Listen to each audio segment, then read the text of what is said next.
Hey guys, welcome back to my channel. I want to give an update on my PvP rogue build in Diablo 4. So what I changed is that instead of the bursting venom legendary aspect, I now have the assimilation legendary aspect on the ring over here. So this allows me to dodge more when the enemy is poisoned, and also it gives me a source of energy regen via the second part of this legendary aspect. So that's what I changed. Also, the gloves, I removed manglers and I put expectant on it and on the gloves. So the reason why I moved manglers is that I feel that the days from the twisting blades is already enough usually, and the proc rates of manglers is not really that high. So that's why I removed manglers, and I want more DPS, and the expectant legendary aspect coincides very well with condemnation. So I'm using this instead. Also, for the helm, I'm no longer using exploited. Exploited seems to be bugged. So instead of 50% multiplicative increase in damage, it's additive.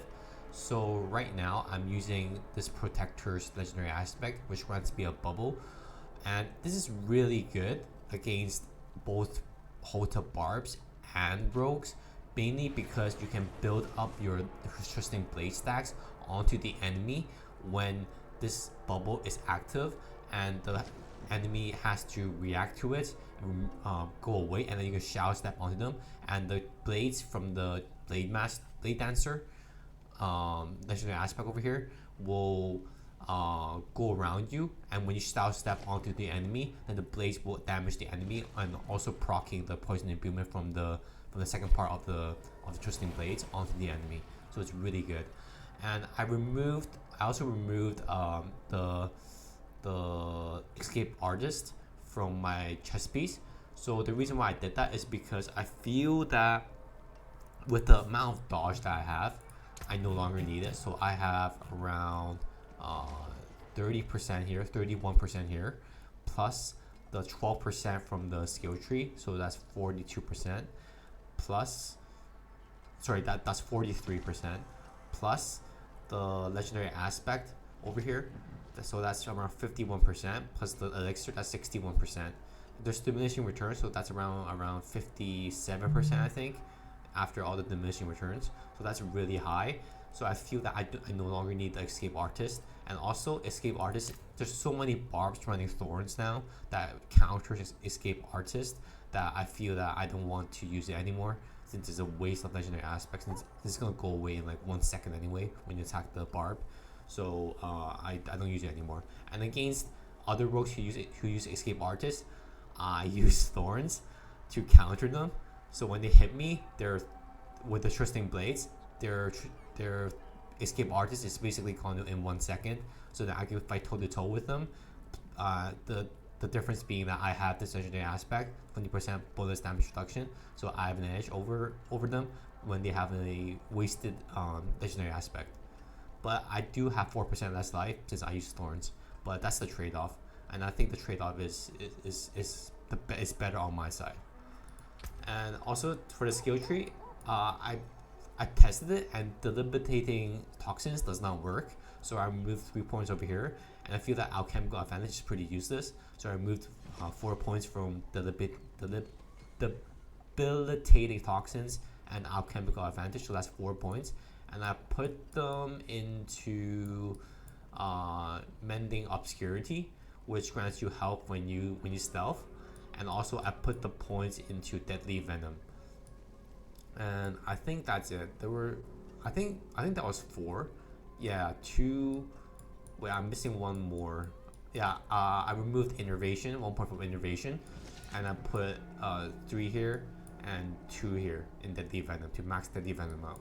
So this mending obscurity is really good when you're running away and trying to heal yourself when your pot is on cooldown. But you can also use the pot as well, plus the stealth for mending obscurity when you're regenerating against a poison rogue.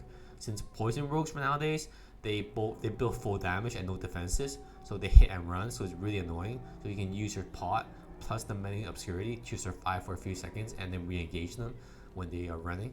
So yeah, that's the skill tree. And then for the Paragon tree, I changed it up a bit. You can check my build in the description below. But basically, the main difference is that I put Bane over here, and I put Efficacy over here, mainly because I don't want this elite damage to elite node anymore, since from what I read, damage to elite does not work in PvP.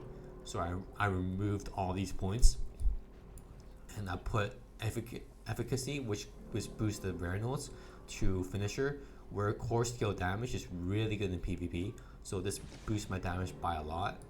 And I also put Bane here, so I had to switch up the strength here. So more strength here, and less strength here, and more intelligence here on the efficacy to meet the requirement. So that's the changes. That's the main changes of my Paragon tree. And yeah, that's about it for my build. I have 9,199 armor. I think you only need 9,195 for the 85% cap, which you see over here. So I have 4 armor more, but that's not a big deal.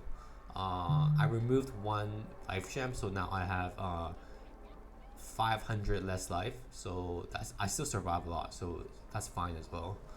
So yeah, that's the main difference. I also have an updated bow with all stats and dexterity, core skill damage, and vulnerable. So my crit damage is 154 now percent. And this is actually around 200% with the gems over here, the green gems over here, critical strike damage to vulnerable enemies. So that's 48%. Yeah, 48% plus 154%. That's around 200%. So that's around the cap. So yeah, that's about it. I will link the build in the description below, so you can check it out if you want. And good luck PvP. I'll see you on the next one.